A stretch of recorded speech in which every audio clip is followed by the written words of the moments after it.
Welcome to our Sacred Symmetry series. Great to be here. Now, just a quick note for anyone maybe jumping in here, if terms like chiastic structures, those literary mirror patterns.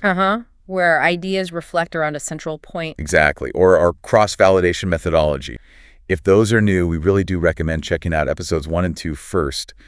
We've talked about how 2nd Nephi forms that big foundational A section in the Book of Mormon's overall structure. Right. And today we're looking at something really exciting within 2nd Nephi itself, how the prophet Isaiah isn't just quoted, but actually acts as the architectural keystone for the entire book. A keystone. Okay. Yeah. And this connects somehow to the Law of Moses. Exactly. We're going to unpack a proposed structure that shows how the law was understood to point directly towards Christ, lining up perfectly with what Isaiah prophesied. It's quite remarkable. Okay, let's dive in. You mentioned Isaiah is the keystone for all of 2nd Nephi. Yeah. How does that work structurally? Well, multiple analytical methods seem to converge on this one proposed macro structure for the whole book.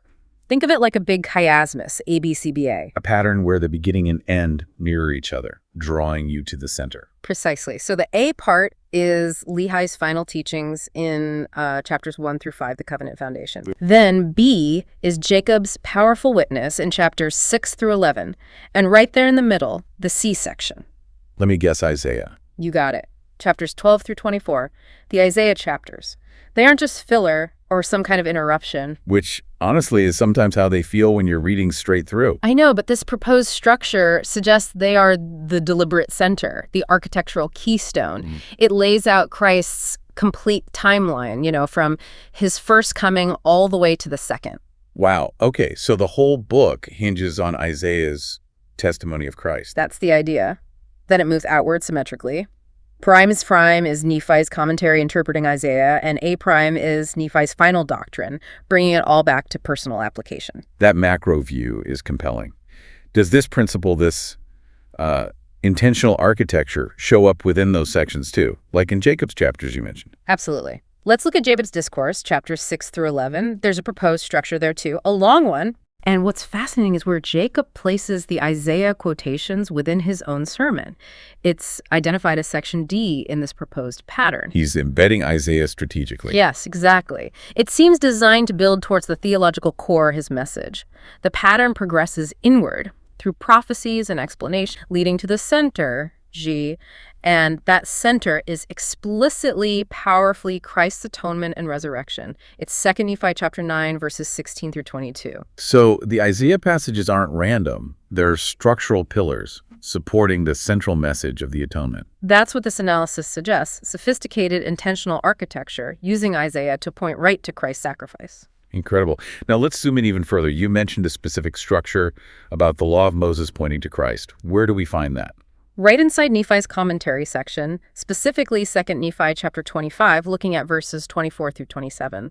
Now, this one was found by fewer methods, but it presents a really profound theological argument through its proposed chiastic shape. And it addresses that question. Why keep the law if they knew Christ was coming? Precisely. Look at the proposed outer brackets, A and A. Verse 24 starts, "We keep the law of Moses and look forward unto Christ until the law shall be fulfilled." That's A. The purpose. Right.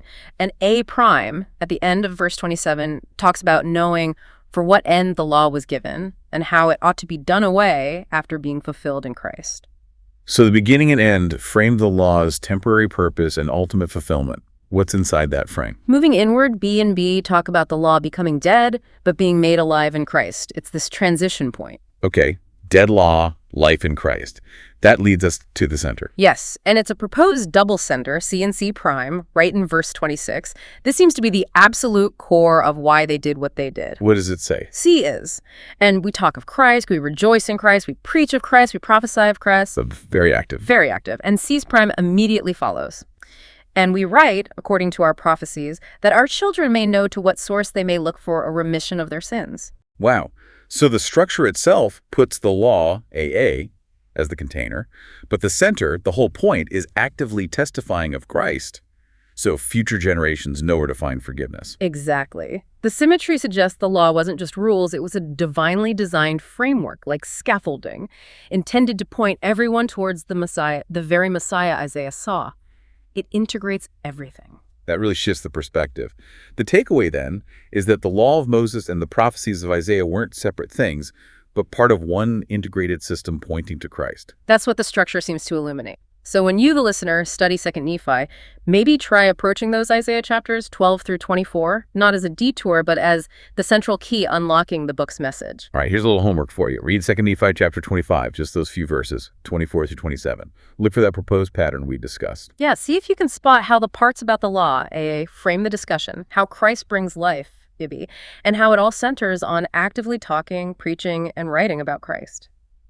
See if that structure resonates with you. Thanks for joining us for this exploration. Next time, in episode 7, we'll build on this foundation and look at some other proposed atonement-centered structures in the text. Should be fascinating.